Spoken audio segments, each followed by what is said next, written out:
used to give a fuck, now I give a fuck less. What do I think of success? It sucks, too much stress. I guess I blew up quick, cause friends I grew up with see me as a preemie, but I'm not and my nuts big. Don't know what the fuss is, my career's illustrious, my rep is impeccable, I'm not to be fucked with. What is up, guys? Welcome to another episode of Maximilian Must Know. I'm going to throw a bit of a curveball at everyone tonight and review a fragrance that I'd never think I'd review.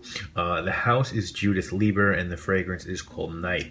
And I was at Marshall's in New York City on the 23rd Street, and I'd definitely like to dig there for cheapies, and couldn't really find anything that I wanted. Thought I was going to walk out of there with nothing, which is very rare for me.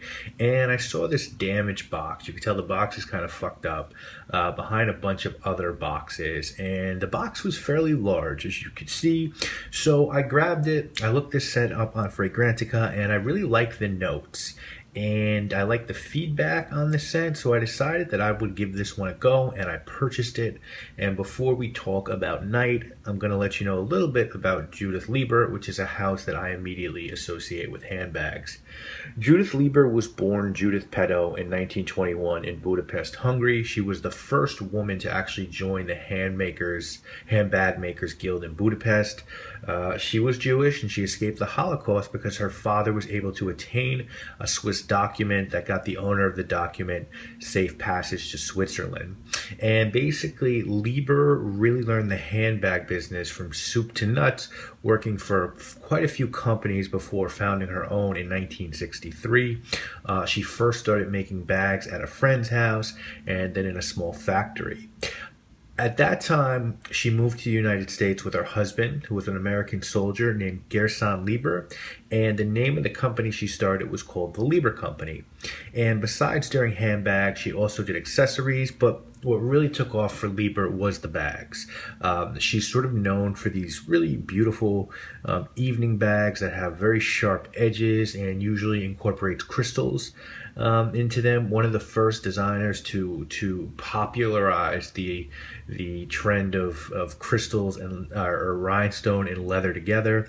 And she's world-renowned for these handbags. The Fine Art Museums in Houston and the Los Angeles Museum of Arts both display her purses worn by first ladies for presidential inaugurations. As of today, her handbags really are synonymous with the red carpet and luxury, and there are 4 Leiber boutiques worldwide, one in New York City, one in Atlanta, one in Caesar's Palace in Las Vegas, and then you've got one in the South Coast Plaza in Costa Mesa, California. Now, as far as fragrances go with this house, it's a relatively new undertaking for Leiber. They licensed their name out to First American brand, and First American brand is known for doing some pretty unserious scents. They do them for Disney and Smurfs and Penthouse. They do have a few fashion houses like Leiber and Bill Blass, in Caribbean Joe.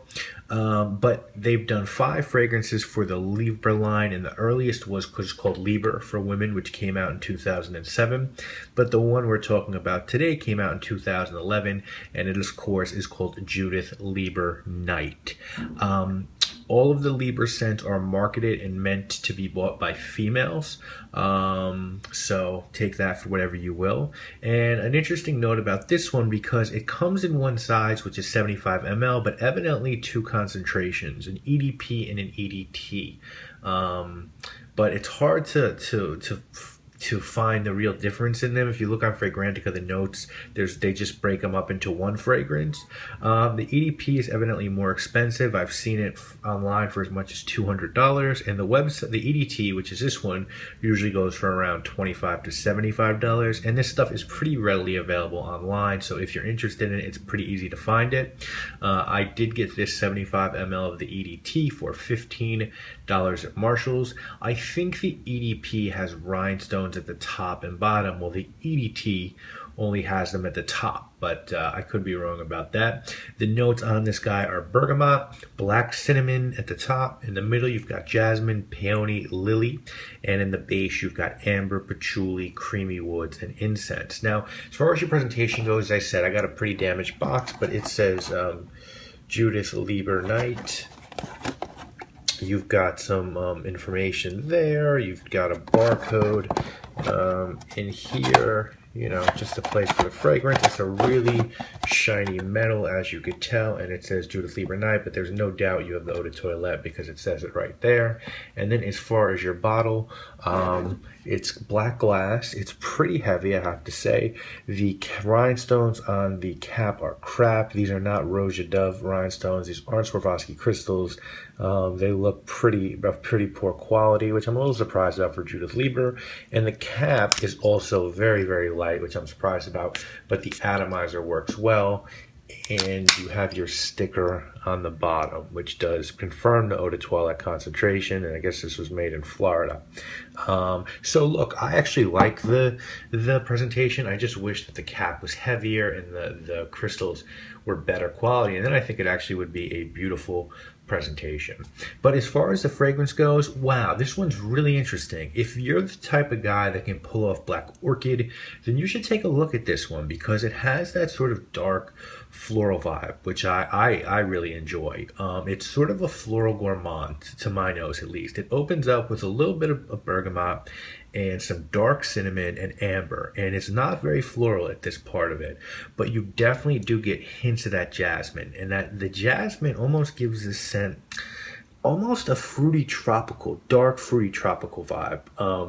I think it has a very pleasant and unisex opening, and I really like it because the flowers are sort of more of a supporting ensemble than the main event, and that's really true for the entire duration of the fragrance. As it dries down, you do start to get a sandalwood vibe and a bit of floral still with that amber, and at this stage you can sort of pick up some incense, but it's a very reserved and easy to like incense, almost like a silver incense. It's just not, it's not out there being loud. It's restrained. And then eventually this fragrance dries down to patchouli, and you still have that incense, and it's a really quite nice dry down. To me, this scent is never boring. The evolution feels very plotted, and you can tell that the aim wasn't for this scent to be at a discounter because there's some real attention to detail in the composition of this, and it's blended quite well. For an EDT, performance is damn good on this one, and I usually get about 8 hours wearing this. It does become a skin scent after about 4 or 5, but it has a nice little projection bubble and a good amount of sillage.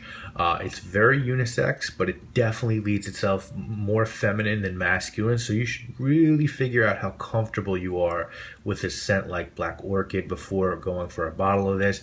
And I think on the flip side, women should be comfortable with a darker scent before looking at this one. I think time of year, this is for spring and fall, a little too much for the heat and not enough for the winter. And for a guy, I think this is a good romantic scent. Or if you're ballsy and confident enough, I could see this one being paired with a tuxedo. But I have to be honest and say I think the ideal situation for this fragrance is for a woman to wear this out on a date with a nice dress. I think that's what this fragrance was made for. If you couldn't find this and wanted something else like it, Black Orchid is a better version of this. There's just no way to hide that. And then another fragrance that's just a better version of this that I actually just happened to have nearby is this one. And this is Estee Lauder's Sensuous Noir. So I would say both of those are just pretty a lot better than this one, but they're both more expensive, and if you can't afford either of those and you like those, this could be a great substitute for those. Not really so much for Black Orchid because the quality level takes quite a dip, but you definitely could check this one out. If someone was trying to convince you to buy this, I think they'd say, hey, for a guy, this is a great scent to be different. It's different for females as well. Maybe you can't afford Black Orchid. Black Orchid's not a cheap scent, so maybe you want to go with this, and it's actually a very good fragrance for the money. I really do have to say that. I think if someone was trying to convince you not to buy this, I think they would tell you to save up and buy Black Orchid because you're going to get a much better scent. I think that they tell a guy that this is too feminine and it's not going to work for them, and I think they'd probably say that the presentation on this one is chintzy and it's not unique enough to justify a purchase to a small collection. For me, rating wise, this is just a solid 5 out of 10 for me. I'm just right on the middle of this one. I don't love it, but I like it just enough to give it some wearing and see what it keeps doing for me. I think the whole gender part of fragrances is just fucking silly, and that folks should wear what they want, you know? Because I'm realizing that I really do sort of enjoy dark floral fragrances, and some darker women scents are awesome, and so I've never had a problem buying fragrances marketed for women. This is a good one. Presentation is a little bit lame because of that cap, which ruins it for me, and I do have Sensuous Noir and Black Orchid, so there's no real motivation for me to wear this one, and it's not the most original scent in the world, but I think for what it is, it's very good. It performs well, it smells pretty good, and it's hard to beat that for a $15 price tag. So check this one out if you want, and that's it. This has been another episode of Maximilian Must Know. We'll be back next week with more reviews. Definitely going to do a few more women's scents this year. Hope you're enjoying these. All the say is fade, I drank just to piss out. I mean, I like the taste, could've saved myself 6 hours. How many times can I go to Mr. Chow's? Towels, no boo. Hold up, let me move my bowels. I shit on y'all niggas. OG, tell these boys. Shit on my nigga.